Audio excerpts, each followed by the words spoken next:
प्रयागराज महाकुंभ में मची भगदड़ से दहला पूरा मेला क्षेत्र। संगम में अव्यवस्था के बाद एनएसजी कमांडो ने संभाला चार्ज। अब एनएसजी कमांडो ले रहे एक के बाद एक तगड़े एक्शन।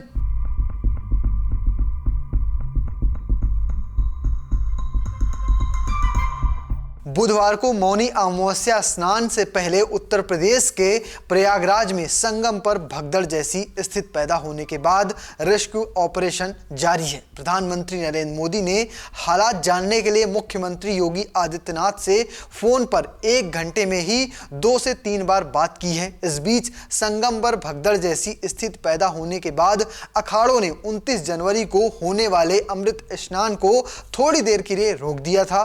पीटीआई की रिपोर्ट के अनुसार इस घटना के कारण लोगों के हताहत होने की खबर आई है। फिलहाल ये आंकड़ा सामने नहीं आ पाया है कि कितने लोगों की मौत हुई है और कितने घायल हुए हैं। कई आध्यात्मिक नेता श्रद्धालुओं से भीड़ में से बचने के लिए अस्थायी रूप से संगम घाट पर जाने की अपील कर रहे हैं। जैसे ही संगम में हालात बिगड़े तो एनएसजी कमांडो ने वहां पर अपना चार्ज संभाल लिया है। रात करीब 2:05 पर जैसे ही संगम नोच पर भगदड़ मची, इसके तुरंत बाद संगम तट पर एनएसजी कमांडो ने मोर्चा संभाल लिया। संगम नोज इलाके में आम लोगों के लिए एंट्री तत्काल से बंद कर दी गई थी। भीड़ और आगे न बढ़े इसलिए प्रयागराज शहर में भी श्रद्धालुओं के आने पर रोक लगा दी गई थी। इसके लिए शहर की सीमा से सटे जिलों में प्रशासन को मुस्तैद कर दिया गया था। इसके साथ ही हेलीकॉप्टर से अधिकारी निरीक्षण करने लगे और लोगों को शांत रहने की अपील की है। भगदड़ न मचाने और प्रशासन का सहयोग करने के लिए लाउड स्पीकर से तत्काल अनाउंस करना शुरू कर दिया गया। आपात स्थिति में लोगों को सुरक्षित बाहर निकालने के लिए अतिरिक्त निकास मार्गों को खोला गया जो तत्काल प्रभावी भी हो गए थे। इसके अलावा आज महाकुंभ में ह्यूमन चेन टेक्निक का भी प्रयोग किया गया। इसमें पुलिस ने क्राउड को नियंत्रित करने के लिए हाथ पकड़कर एक लंबी चेन बनाई। इसका प्रयोग भीड़ का जो दिशा है उसे बदलने के लिए किया गया। ग्राउंड पर भीड़ नियंत्रित करने के लिए ट्रेनी आईपीएस की भारी भीड़ उतार दी गई है। पूरी फौज उतार गई और उसके बाद जब स्नान सुचारू रूप से चल पाया। हॉस्पिटल्स में डॉक्टर और नर्सों की संख्या बढ़ाई गई है। घायलों को तत्काल चिकित्सा सहायता प्रदान करने के लिए अतिरिक्त चिकित्सा शिविर स्थापित किए गए हैं। एम्बुलेंस सेवा को बढ़ाया दिया गया है। मौके पर 50 एम्बुलेंस भी लगा दी गई हैं। चलिए आपको सुनवाते हैं क्या कुछ कह रहे हैं इस पूरे मामले में डीआईजी महाकुंभ वैभव कृष्णा। सभी आसपास के जिलों से, दूर के जिलों से भीड़ आई है। हम लोग पूरे रात शाम से ही सारे हमारे अधिकारी भीड़ नियंत्रण में लगे हुए हैं और आप देख सकते हैं, यहाँ पे भी देख सकते हैं संगम घाट है और इसमें जो है वो काफ़ी भरे हुए घाट, विभिन्न घाट चल रहे हैं और लोग सकुशल स्नान कर रहे हैं।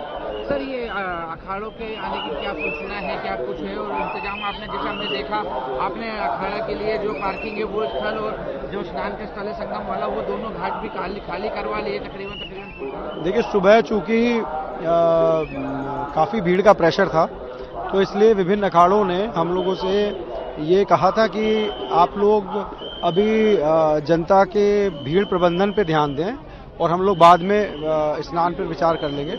तो अब चूंकि भीड़ नियंत्रण में है तो हम लोगों ने अपने जो तैयारी हैं वो पूरी कर ली है।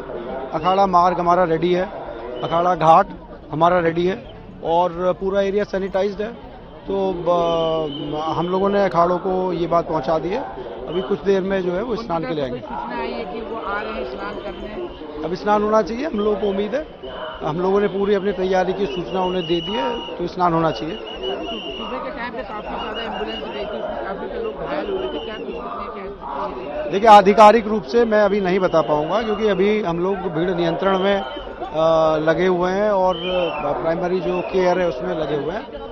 आधिकारिक रूप से आपको बाद में इसकी सूचना दे दूंगा। महाकुंभ मेले का विशाल आयोजन 13 जनवरी को यूपी के प्रयागराज में शुरू हुआ है। महाकुंभ 26 फरवरी को खत्म होगा और आज महाकुंभ में मौनी अमावस्या का अमृत स्नान था। मौनी अमावस्या पर दोपहर 12 बजे तक 2.4 करोड़ श्रद्धालुओं ने अमृत स्नान में भाग लिया है तथा साधु संत और श्रद्धालु गंगा, यमुना और सरस्वती नदियों के संगम में पवित्र डुबकी लगाने के लिए त्रिवेणी संगम घाट पर उमड़ रहे हैं। अब तक पूरे माघ मेला में 22 करोड़ श्रद्धालुओं ने महाकुंभ की पवित्र डुबकी लगाई है। फिलहाल ये आंकड़ा सरकारी है। सरकार का मानना है अब तक 22 करोड़ लोगों ने अमृत स्नान और महाकुंभ में स्नान का पवित्र फल उठा लिया है। फिलहाल आप कैसे देखते हैं इस खबर को, कमेंट बॉक्स में बताना और पेज को फॉलो करना, चैनल को सब्सक्राइब करना बिल्कुल मत भूलिएगा। धन्यवाद।